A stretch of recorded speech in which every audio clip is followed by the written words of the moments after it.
Mr. Falana, thank you for joining us. Good morning. Good morning, sir. Good morning, sir. Yeah. Good morning. Yeah, good morning. Yes. How are you? We're good. We're good. Thank you for joining us. Well, quickly, you are a senior advocate of Nigeria. Yeah. Is disobedience to a constituted authority a crime under Nigerian laws? And is there a crime called insubordination under Nigerian laws? I know you've issued a statement to say what happened yesterday in Kano, namely the removal from the throne of Sanusi II is illegal and unconstitutional. But please educate us. Is insubordination a felony? Well, as far as the law is concerned, the Emir of Kano, former Emir of Kano, Sanusi Lamido Sanusi, is not a member of the armed forces where insubordination is regarded as a crime. As a traditional ruler, a first-class traditional ruler, if he had committed any offense known to law, it would have been brought to his attention, and then he would have been expected to defend himself. What happened yesterday was a charade, a situation whereby within a space, I think about 5 minutes, the governor presided over a meeting where he accused the emir of insubordination and disrespect to constituted authority, that is himself, the governor. So the governor became the accuser, the prosecutor, the witness, and the judge at the same time.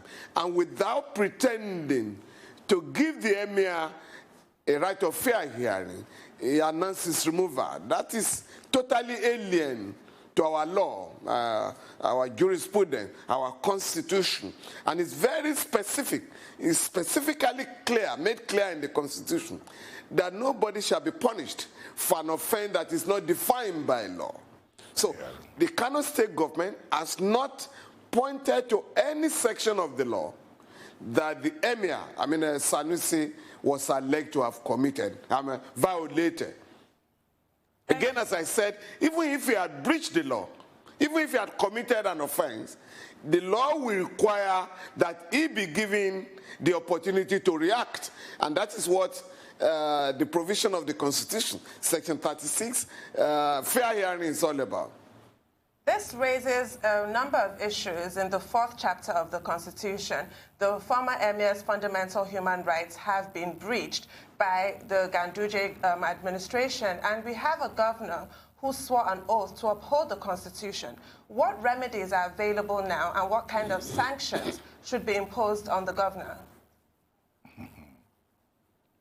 Well, we're operating in an atmosphere of official impunity, and as far as the law is concerned, the governor has been removed without due process.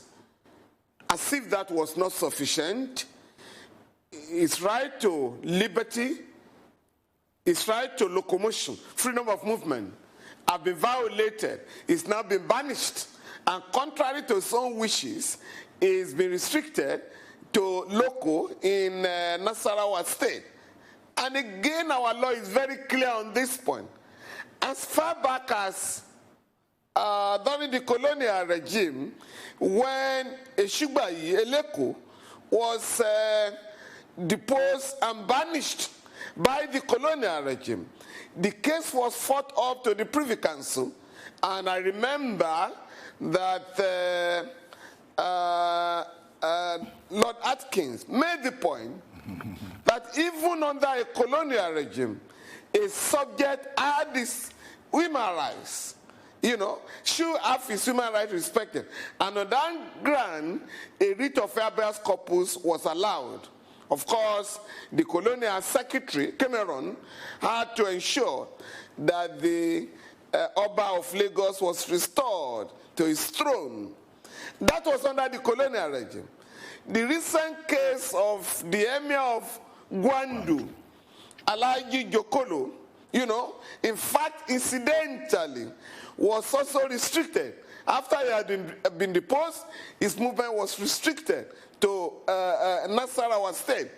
But the Court of Appeal made the point abundantly clear that no governor has the power to violate the human rights of Nigerians except in accordance with the Constitution. Again, this is what is going on.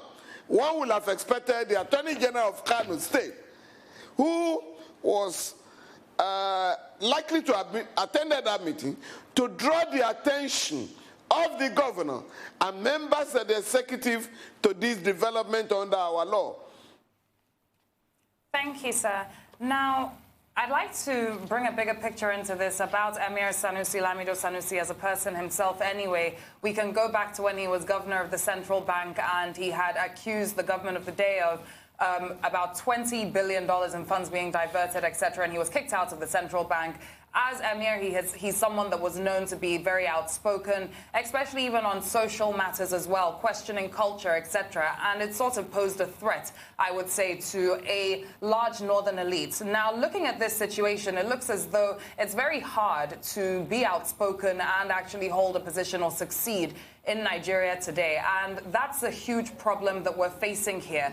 What options do you think are best for Emir Sanusi Lamido Sanusi at this point? Do you think really he should go to court and contest this? Or do you think maybe he should move on? There are bigger and better options for him. Maybe he, you know, people are saying could even run for president, as many people would wish for someone like him because he's very exposed, he's very outspoken on, you know, progressive things. What is your take on this larger picture? Well, there's no doubt that the Emir, Sanusi Lamido Sanusi, has always been a very controversial figure. Under the deformed military junta, he was detained for months, you know, I think particularly under the Sani Abacha junta, as a governor of the central bank. He was no doubt controversial, which perhaps led to the allegation he made concerning disappearance of $20 billion. Yes, he has been very vocal, and he's been a radical emir. But I think Sanusi Lamido Sanusi wasn't quite prepared for the kind of battle he took on. You know, if you are going to fight the establishment, the ruling class, you have to get more organized, and I think that has been missing. While he was trying to defend the people in northern Nigeria and the oppressed people in our country, he also was operating like many of us, members of the elite, without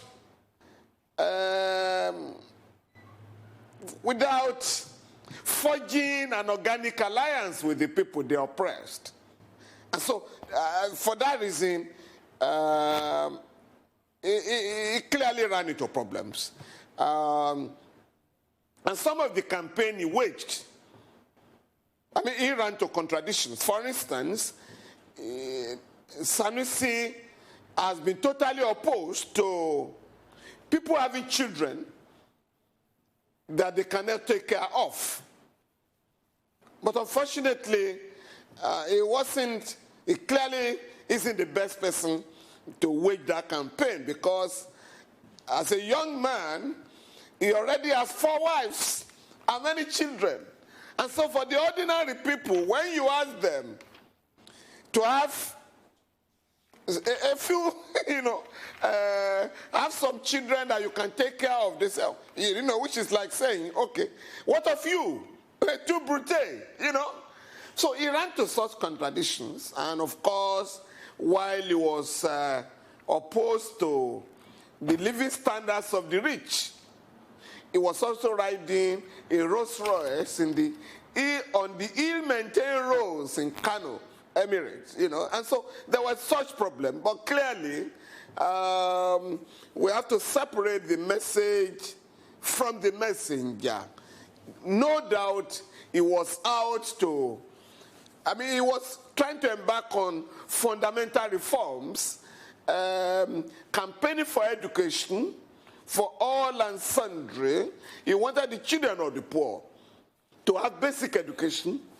He wanted the tradition to be modernized, but clearly he ran to contradictions. Well, Mr. Falana, I mean, I would like you to tell us a little more about what you have against the idea of 4 wives to start with. But beyond that, are you saying invariably No, that, the idea of what? Of 4 wives, because you made a comment about having 4 wives. But are you saying invariably that Sanusi II's injury is No, I'm not saying, what I'm saying is that there is no way you can ask the poor not to engage in polygamy because of their limited financial resources, while at the same time you have 4 wives. So the ordinary people simply say, how dare you? Because they can't understand why you are asking them not to have 2 or 3 or 4 wives, since you have 4 wives. So that was the problem. Okay, I think that clarification is important for the benefit of persons who may think that you are campaigning against a choice that is culturally and religiously endorsed in some parts of the country. But in any case, are you saying that Sanusi II's injury is self-inflicted? If so, what kind of role do you think traditional rulers should play? What's your idea of the role that can be played by traditional rulers in Nigeria, given the contradictions? Once upon a time, they were supposed to be representatives of God on earth, but that changed a long time ago. What kind of model will you represent? The Jolofin traditional ruler or the kind of forthright model that Sanusi II represented?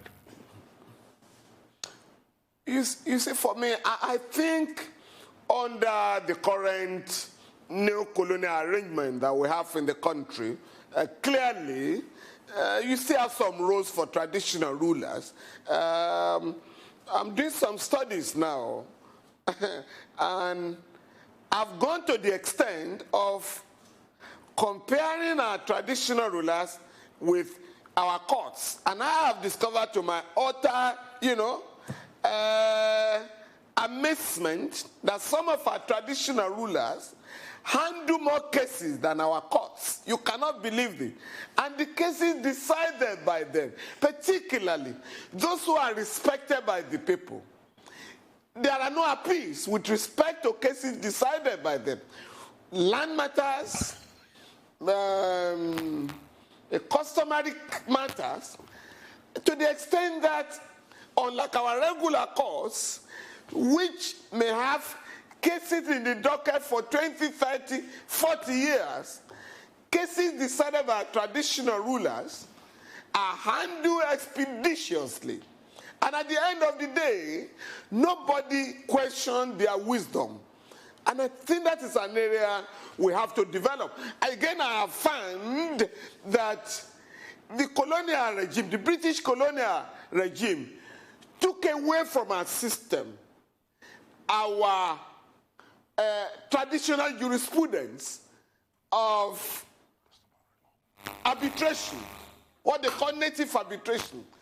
Because when they came here, they came with their own system of adjudication. You either win or you lose. And that will last, such a case will be in court for ages. But they saw our system, which was a give and take for everybody. And at the end of the day, there will be no dispute any longer. That was what they took away to reform. And they now have brought it back to us, and we call it alternative dispute resolution, which for me is the African dispute resolution. That's one. So our traditional rulers can play a lot of role in ensuring that our people have access to justice. Judgment that will be based on justice, not, what we do, in our regular courts. Secondly, our traditional rulers have a duty, a role now, to ensure that the level of poverty in the rural areas is frontally attacked. Our traditional rulers must help our people to ensure that every child goes to school in line with the provisions of the UBE Act, Universal Basic Education Act, you know, which has been adopted by many of the states. But 12 states in the north, 12 states in the north are yet to adopt that policy of having everybody in school. So first-class traditional rulers who have gone to school, who are educated, must ensure that the governments, our government, are challenged to attack poverty, rural poverty, to put every child in school and ensure that you have opportunities, you know, where our people can access basic credit facilities as a way of attacking poverty. Indeed. Thank you, sir. So that's about the relationship between traditional rulers and their subjects or citizens. What about the relationship between traditional rulers and politicians, which is a lot more complicated? What about the way that some traditional rulers it's emerge? Not complicated. The way they emerge. It's not complicated. Sir, and the this way is some not of the them, first time sir, traditional sir, rulers may I finish, sir? Have been vocal. I mean, take the case of the Awujale of Ijebu land. I mean, Ijebu. I mean, he had problems with the governor of the Second Republic of Ogun State, the late Governor Bisi Onabanjo. He was even deposed. But the court ordered his, reinstatement based on the fact that the Awujale has always been a very popular traditional ruler. And even under the military, he also stood his ground. And so, you can't just toss him around, you know. And I thought the Emir of Kano will have learned a lesson from traditional rulers who have been vocal, but yet who have an organic link with their people, so that no governor or government will mess them up. What I was trying to say, sir... But once there's alienation between the people and the palace, it is easy for a governor just to, send you packing. In the Second Republic in Kano, Alhaji Abubakar Rimi attempted to depose the late Ado Bayero, but it was difficult. Yeah. It was impossible. What I was trying to say, sir, comes even before that, when the emergence of certain traditional rulers is linked to the government of the day can then justifiably remove such a traditional ruler. This is the issue. Traditional rulers should be distinct from the government, should they not? The government should not, or the governor, or whoever the powers that be, or the president, as we've seen in Nigeria in the past, should not impose their candidate over the next in line according to the ruling houses or the kingmakers. Well, those are matters for the court. I can tell you there is no way what happened in Kano yesterday can stand, if it's challenged in court. That's apart from the way and manner the emir was removed. Here was a man who was not accused by the state government. The House of Assembly opened investigations last week into alleged corrupt practices. The Kano State Anti-Graft Agency had found him liable, and he had gone to court, and the court has said he was not given fair hearing. Fresh investigation had begun. The House had not concluded its investigation. The state government did not even issue a query this time around. And for those reasons, there is no way the deposition can stand. And I can guess that is one of the reasons why he's been banished, so that he will not challenge what the government has done. Thank you, sir. And to speak about as well, kind of still on this topic, the fraud charges that he was facing from the Central Bank of Nigeria before he did rise to become the Emir of Kano. Now that he has been dethroned, can those charges be thrown back at him? Well, I guess the future is ahead of him. He's a young guy. He will soon be released from detention. I'm very confident about that. The law is on his side. And so he will have to reorganize himself if he can't go back to the throne, there are other opportunities for him. I had thought our country will have assembled the likes of Sanusi Lamido Sanusi. Now that we are facing very serious economic crisis.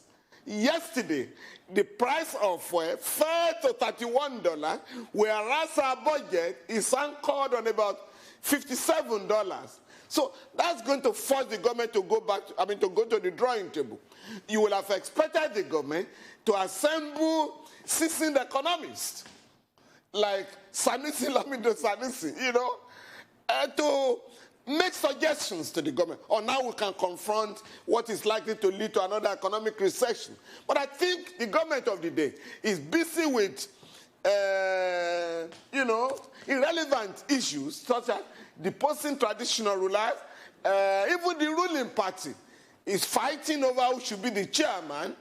And we are being told that this embarrassing developments have to do with 2023, whereas 2020, the economy of 2020 is endangered. But that doesn't seem to bother the government. Well, Mr. Falana, earlier on, Leila asked you a question. I think Tunu also did, asking you what remedies may possibly be available and what options, if we were to be a counsel to Sanusi II, what options are available to him. But the media is now reporting that he has made a statement on his dethronement, and he seems to have accepted his fate. I'm trying to read from what is being reported. He says, and I quote him, "With almost 6 years on this throne and in charge of our heritage, today the Almighty Allah, who gave me the leadership, as destined to take it back." That's what the story says.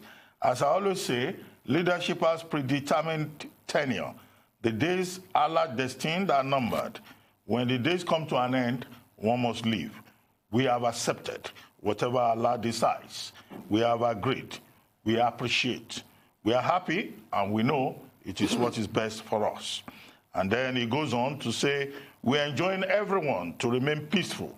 We have directed our family, our children, and those that support us, that whoever gets it and is endorsed by the people, they should pay allegiance to him. They should follow him. They should guard his honor and dignity, because that is also the honor and dignity of this palace. So that's what he says in part. But as counsel, as a lawyer, do you think that this is the best option for him? Although we know in this matter that he can make his own choices, but at least for purposes of discussion, we'll take a short break. When we return, we'll take your response. Please stay with us.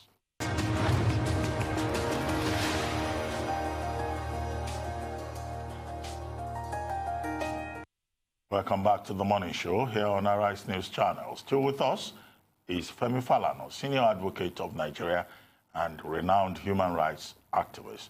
Mr. Falana, before we went on break, I had asked you a question, and I read out a statement by Sanusi II. He seems to have, 24 hours later, decided to just move on. But do you think that's the best option for him, or he should contest it, or he has the right, he can just make his own choice? We really cannot be very sure what is going on or the circumstances under which that statement has been made, because I do know that up to last week he was still challenging the balkanization of the emirate into 4. There's no way Sanusi Lamido Sanusi will accept his detention, even if he has resigned to faith with respect to his dethronement or deposition. But there's no way he will say, oh, I want to be detained indefinitely, as it is the case now. So we need to find out where this statement is coming from. But if it is true that he has resigned to faith, of course, we cannot weep more than the bereaved. We can only advise that under the law, he has his rights which have been violated. And if he says now, all right, I wish, I do not want to challenge my remover, but clearly, whether he wishes to do it or not, any concerned Nigerian can go to court to challenge his current detention. And that is the law. Under the Fundamental Rights Enforcement Procedure Rules, 2009, any concerned Nigerian can go to court to say you cannot detain any Nigerian indefinitely. He has the right to go to court to challenge his detention. He has the right to go to court to challenge the violation of his freedom of movement. But, if he says, all right, I leave the throne to the governor, but there's no way that statement is justifying. That statement is silent on his current, banishment and detention, which are embarrassing, to our country at this stage of our development. Thank you for pointing that out, sir, because it's a lot more nuanced. It's a colonial practice. Yes, it's a colonial practice, which has no place in a modern state. Absolutely like no place whatsoever. I want to take your thoughts on other burning legal issues. Actually, you expressed your thoughts on the issue of recovered loot, and you said that states and local governments are entitled to 48%. You were citing Section 6 of the Revenue Mobilization, Allocation and Fiscal Commission Act. But, well, certainly with the last few tranches of the seemingly endless Abacha loot that were returned to Nigeria, they were returned under the strictest conditions. These are international, in the last one, a tripartite agreement. What supersedes what legally? The international agreement or Section 6 of the Revenue Allocation and Mobilization Act? Those agreements will have to be read subject to the Constitution of Nigeria. Any bilateral or tri-party agreement or treaties or conventions or protocols will have to be registered in Nigeria and enacted into law by virtue of Section 12 of the Constitution. So there is no way those agreements can violate Section 162 of the Constitution that has stipulated how the revenue of the country will be shared among the three tiers of government. And that is the point I'm trying to make, that you can't just, in the case, if you are talking of the Abacha loot, going by the report or the investigation set up by the Abdulsalami Abubakar junta, the bulk of the money was taken from the central bank when Guazo, was taking foreign currencies and taking them abroad. So if you have now recovered the money, it must go back to where it was taken from illegally. And so it must be returned to the Federation account for distribution in line with Section 162 of the Constitution. It cannot be used to fund the budget of the federal government alone. The $308 million that is expected, according to the federal government, will be used to fund the Lagos-Ibadan Road, Kaduna-Zaria Road, and I think the second Niger Bridge or whatever. Yes, so, but that cannot be so. That means the federal government has taken the entire money, contrary to the stipulation of the Constitution. Unfortunately, the state governments and the local governments are not demanding for their rights under the Constitution. Thank you very much, sir. So what I'd ask then is, are you saying then that the states and local governments should basically wake up and start demanding for their rights? Is that the advice that you're giving? Come again, please. Thank you, sir. I said that in that case, what I'm asking then is, would you say that should the states and local governments start demanding for their rights in this regard, with regards to this loot? No, that's my position. That's my position. And that position is in line with both the Constitution and the Revenue Mobilization, Allocation and Fiscal Commission Act. Okay, thank you, sir. So what I wanted to take you up on now is the entire saga that is hitting the All Progressives Congress at the moment. And there are several issues here, one main one being the conflicting court orders, and Abuja High Court giving one ruling, a Kano High Court giving another ruling. I would like to get your analysis on this entire situation that's going down with Comrade Adams Oshiomhole being removed as the national chairman of the APC and all the politics around it. Well, the conflict or the conflicting orders are unfortunate. But the authorities have not addressed the matter before now. This is not the first time we're having conflicting orders. Recently, there were about 3 conflicting court orders in respect of the governorship election in Bayelsa State. You also recall in 2015 that we had about 2 court orders oozing out of the Federal High Court and the Ondo State High Court with respect to the governorship primary of the PDP. So it's a regular phenomenon, you know, and it all confirms the level of indiscipline of the ruling class, or rather the political class. And if I can be honest with you on this matter, as far as the law is concerned, the bone of contention, the issue involved has to do with the purported or the alleged suspension of the chairman of the APC, Comrade Adams Oshiomhole, as a member of the APC by the ESACO, local government of the party. As far as the law is concerned, neither the FCT High Court nor the Federal High Court of Kano can really be said to have jurisdiction. I thought that matter should have been, you know, fought in the Edo State. I mean, which has jurisdiction, territorial jurisdiction, you know, over that matter. But again, you know, we're living in interesting times, you know. So, but I believe that to stop what has become a judicial embarrassment, the authorities will have to do something about it, you know, so that we do not reduce our country, you know. Earlier on in this conversation, people are laughing at us all over the world. Well, earlier on in this conversation, you referred to what happened yesterday, the global meltdown, the crash of stock markets, the collapse of oil prices, the price war between Saudi Arabia and Russia, and the implications for the Nigerian economy.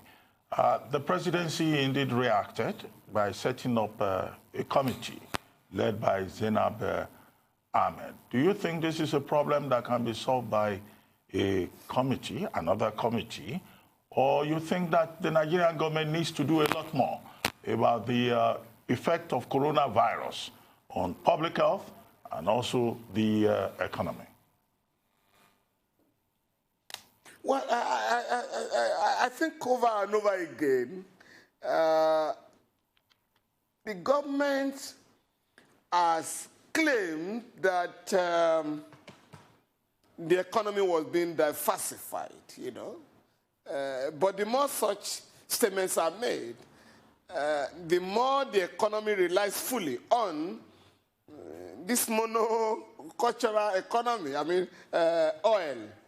And it's almost indefensible that after 60 years, we have not been able to do anything with the oil, crude oil. No value added. On the contrary,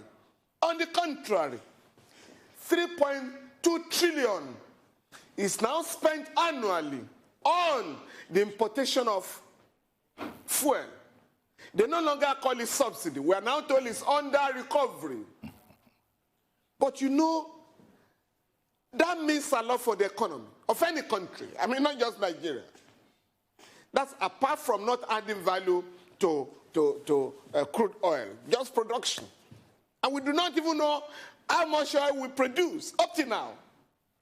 Instead of setting up a committee to address this matter locally, I thought by now the government will have dispatched, you know, the Minister of Foreign Affairs, you know, the NNPC, GMD to Saudi Arabia and Russia and see how you can solve this problem. It's not a local problem, it's an international crisis, With respect to coronavirus, I think so far so good, we are lucky. I mean, we have always been lucky in crisis. When dealing with crisis of this nature, we are really never prepared, Again, luckily, the first case was reported in Lagos. I mean, the only case has been reported in Lagos. And even the second one that was announced yesterday, was said to have been traced to the same Italian guy. So, likely, Lagos is perhaps the only state in the country that could address this problem, just like the Ebola crisis.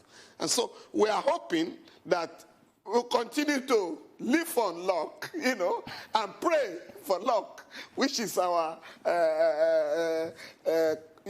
practice in the country. But we are never prepared for it.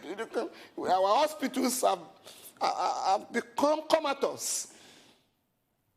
They are not just consulting clinics now. Our public hospitals have become mortuaries. And the government isn't doing anything about it. Busy deposing traditional rulers and fighting over who should be chairman of the ruling party, when we should be addressing fundamental crises, confronting our people, threatening humanity as a whole, yet we are not contributing anything meaningfully towards the resolution of this crisis. Thank you, sir. The government is also busy setting up committees, which lends credence to your argument that the Presidential Economic Advisory Council should just be scrapped. But as we round up the conversation, we only have 1 minute left. Please, can you give us a quick update on your case? I beg your pardon. I do not, what Presidential Advisory Economic Council? We should be talking of the National Economic Council. That is the only one recognized by the Constitution. Yes, made indeed. up of the 36 state governors, the governor of the central bank, and the vice president. Indeed. The Presidential Advisory Council is unknown to the Constitution.